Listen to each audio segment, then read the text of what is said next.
જૂનાગઢથી મહત્વના સમાચારો મળી રહ્યા છે। જૂનાગઢ શહેરના સરદારબાગ ખાતે આવેલા અનુસૂચિત જાતિ કલ્યાણની જૂનાગઢની કચેરી ખાતે આજરોજ આ કચેરી ખાતે અધિકારી અને સ્ટાફ ઓફિસ સમય ઉપર જ અરજદારો કામે આવ્યા હતા, ત્યારે ઓફિસ સ્ટાફ કે કર્મચારીઓ હાજર મળી આવ્યા નહોતા। ઓફિસ ખાલી ખમ જોવા મળી હતી અને અધિકારીઓ હાલ લગ્ન પ્રસંગમાં જમવા ગયા છે। તેઓ બાનું કાઢતા હતા, 12 વાગ્યાના જમવા વયા ગયા હતા અને ઓફિસ ખાલી ખમ જોવા મળતી હતી। ત્યારે સૌરાષ્ટ્ર મીડિયાના તંત્રીશ્રીએ ત્યાં હાજર રહેલ અરજદારને પૂછતા તેઓ કહે કે લગ્ન પ્રસંગમાં જમવા ગયેલ છે અને એક પટ્ટાવાળા ખાલી ઓફિસમાં હતા, તેઓ પણ કહે છે કે જમવા ગયા છે તેવું બાનું કાઢ્યું હતું।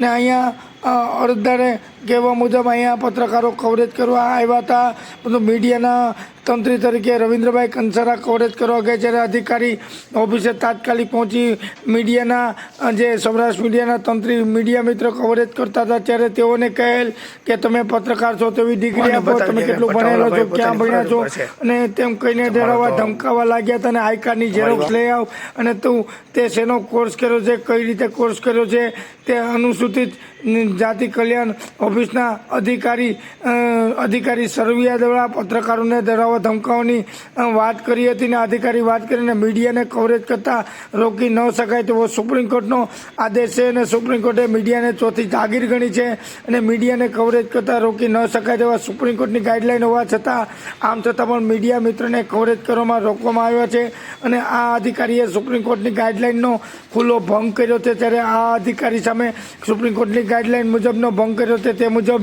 તેઓની સામે આકરા પગલાં લેવાઈને તેઓને તાત્કાલિક તેઓના પદ ઉપરથી હટાવી તેઓને બદલી કરવામાં આવે તેવી માંગ પણ કરવામાં આવી રહી છે।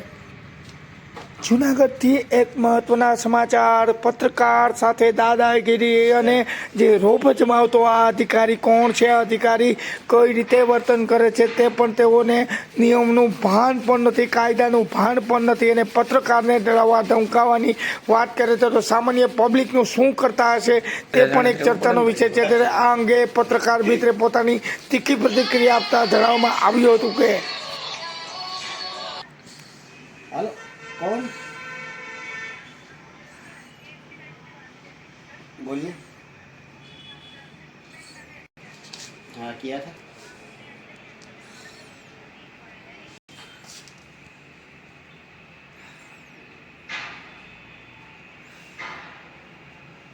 मैं दो बैठा हूँ, मैं उनके में हूँ और मेरे लड़के के पास गया था पर वो सब लोग भाग गए थे, बराबर कोई भी नहीं गए थे।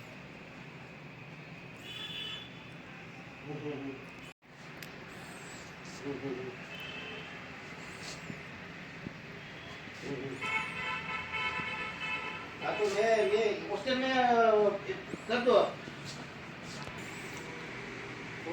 ओके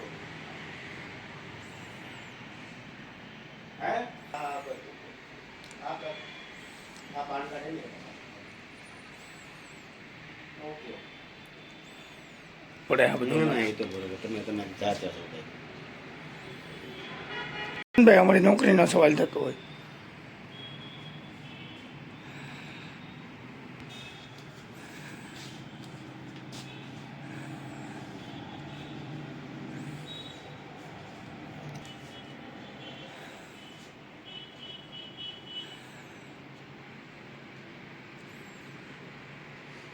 સુવિધા હાચવાની વાત આવે ના ના એ તો તમારી સાચી વાત છે, તમે તમારી ત્યાં છે માટે થઈને છું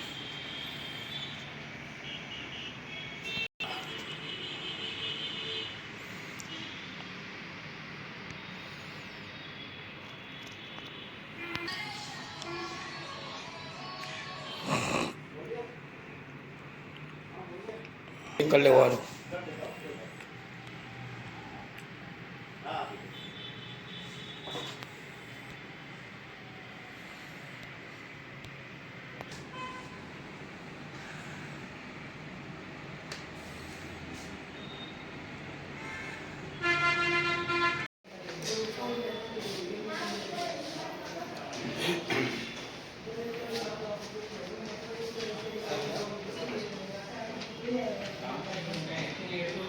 પૂજાબેનનું હિલ છે તો છે જ બરાબર। પપ્પાનું હરેશભાઈનું નથી, એટલે ભાઈનું છે. એના મોટા ભાઈનું છે. બરાબર ને? હા, એમાં તમે વાંચી લો તો કમ્પ્લીટ છે ને. તમારું સોગંદનામું ફેલ રેડી. રેડી? ઓકે. હવે આની ઉપર સોગંદનામું કરી હા. પછી ઓનલાઈન. એક આધાર કાર્ડ, એક રેશન કાર્ડ. હા બે આની બેની એક ઝેરોક્સ. હા અને ડિજિટલ પોર્ટલમાં ફોર્મ ભરવાનું. હા. શું છે? બસ શાંતિ.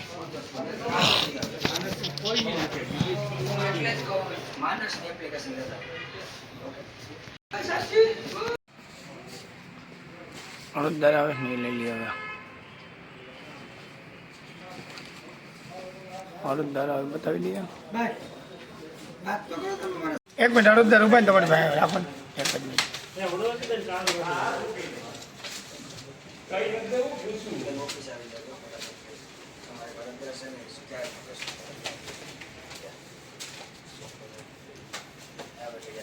આવી જાવ ને. મિનિટ.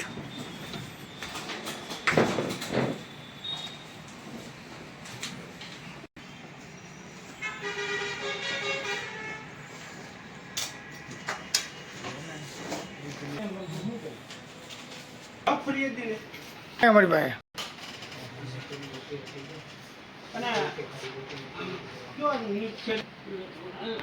Resignation.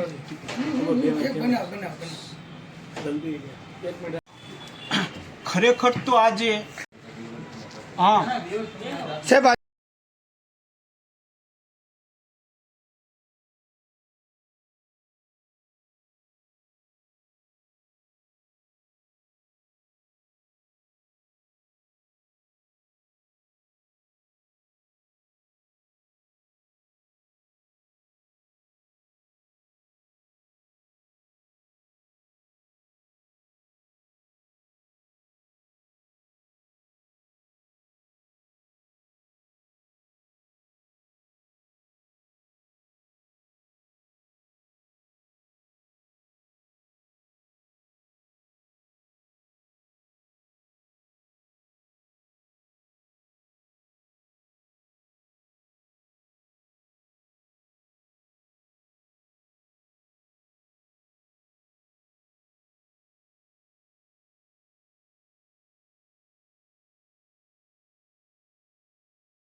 અરજદાર આવે નહીં લઈ લે હવે અરજદાર આવે બતાવી દઈએ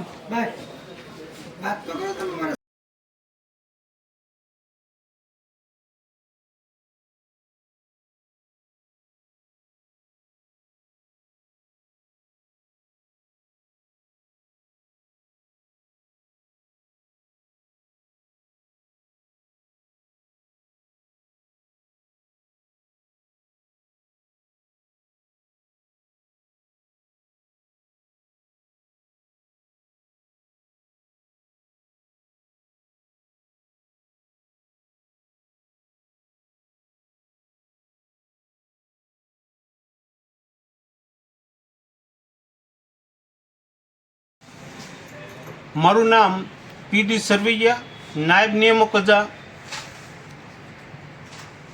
સાહેબ ખાસ કરીને આજે તમારી ઓફિસ ખાલી હતી આજે ઓફિસ ખાલી રહેવાનું કારણ માત્ર ને માત્ર અમારા એક કર્મચારીને લગ્ન હતા અને લગ્નમાં જવાથી 12:45 ગયા, અમે 1:20 આવી ગયા. જુનાગઢ શહેર ખાતે સરદારબાગ ખાતે આવેલા અનુસૂચિત જાતિ વિભાગ જાતિ કલ્યાણ વિભાગની ઓફિસ ખાતે આજે એક અરજદારનો મને ફોન આવે કે આ ઓફિસમાં કાળા કાગડા ઉતરે છે, એ પણ 12 વાગ્યાની ટાઈમે જ કાળા કાગડા, પણ જમવાનો ટાઈમ તો 2 વાગ્યાનો હોય છે. તો અધિકારી પ્રસંગનું માનું કાઢીને કર્મચારી અધિકારીઓ ઓફિસ મૂકી અને ક્યાં ગયા હતા તે સવાલ પણ પૂછવા આવ્યો હતો. પરંતુ એક પત્રકાર તરીકે સાચી ભૂમિકા ભજવવા ગયો જ્યારે મારી સાથે ન કરવાના વર્તનો અધિકારી કરી રહ્યા હતા. પત્રકારની ડિગ્રી માગી, પત્રકારના હાઈ કાર્ડ બતાવો, પત્રકારના તમારે ક્યાં ભણ્યા છો, શું ભણ્યા છે, કે અધિકારીને આ કોને પૂછવાના અધિકારીઓ આપ્યો છે કે આ અધિકારી મને જ પૂછીએ કે દેશની ચોથી જાગીર તરીકે સત્યને ન્યાય અપાવવા ગયો. આ ન્યાયની પ્રક્રિયાને લઈને પણ આ અનુસૂચિત કલ્યાણ વિભાગના અધિકારી પોતે હાવી બની ગયા હોય અને પત્રકારની સાથે જે દાદાગીરી અને જે લાલિયાવાડી ચલાવવા માંડ્યા છે, ત્યારે અમારી એક વિનંતી છે કે આગામી દિવસોમાં જો અધિકારી સામે કોઈ પગલાં લેવામાં નહીં આવે તો અમારે ના છૂટકે નામદાર ગુજરાત હાઈકોર્ટમાં આની સામે કાયદાકીય લડત લેવાની ફરજ પડશે. કારણ કે પત્રકાર એક સમાજનો એક સેવક છે, પત્રકાર ચોથી જાગીર છે, પત્રકાર સમાજને ન્યાય અપાવવા માટેના એક પ્રહારી બન્યો છે. ત્યારે પત્રકાર તરીકે આજે હું સરદારબાગ ખાતે આ કચેરીએ પહોંચ્યો અને ઓફિસ ખાલી કાગડા ઉઠતા હતા કે ઓફિસના વિઝ્યુઅલ બતાવ્યા છે, દ્રશ્ય બતાવે છે કે ઓફિસમાં કાળા કાગડા ઉડે છે અને અધિકારી જમીન આવે છે. ત્યારે 1:20નો ટાઈમ હતો, અધિકારી પોતે આવીને પત્રકારને ધમકાવા દેવાની માંગ કરી, ધમકાવા દેવા માંડ્યો કે તું પત્રકાર છો, એના પુરાવા લાવને, આઈ કાર્ડ લાવને. એટલે કયો અધિકારીને આપી દીધો છે કે પત્રકારોની સામે જે પોતાના જે ફોલ્ટ હતા તેને દબાવવા, પત્રકારની ઉપર જે દાદાગીરી અને જે લાલિયાવાડી કરી છે તેને લઈને આજે પત્રકારો, સમગ્ર ગુજરાતના પત્રકારો આ બાબતે હવે હાઈલાઇટ કરે અને આ પ્રશ્ન તાત્કાલિક ઉઠાવી અને આવા અધિકારીઓને ઘર ભેગા કરવા જોઈએ કે તેઓને કાયદાનું અને નિયમોનું ભાન ન હોય. ત્યારે આ સીટ ઉપર તેને કોણે બેસાડ્યા પણ તે એક સવાલ ઉઠવા પામ્યો છે અને પત્રકારને ડરાવો કે ધમકાવો કે તેઓને કવરેજ કરતાં રોકવા એક સુપ્રીમ કોર્ટની ગાઈડલાઇન છે કે પત્રકારને તેઓના કવરેજ કરતાં રોકવાના નથી. આમ છતાં આ અધિકારીએ સુપ્રીમ કોર્ટની ગાઈડલાઇનનો ભંગ કર્યો છે. ત્યારે હું એટલું જ કહીશ કે આ અધિકારીને પણ, અન્ય વિભાગના અધિકારીને પણ અમે વિનંતી કરીએ છીએ કે કોઈ પણ મીડિયાના મિત્રો પોતાના ક્ષેત્રે કામગીરી કરતા ત્યારે રોકતા નહીં. નકર તમને અપીલ કરું છું કે અમારે ના છૂટકે નામદાર ગુજરાત હાઈકોર્ટમાં આપની સામે લડત લેવાની ફરજ પડશે.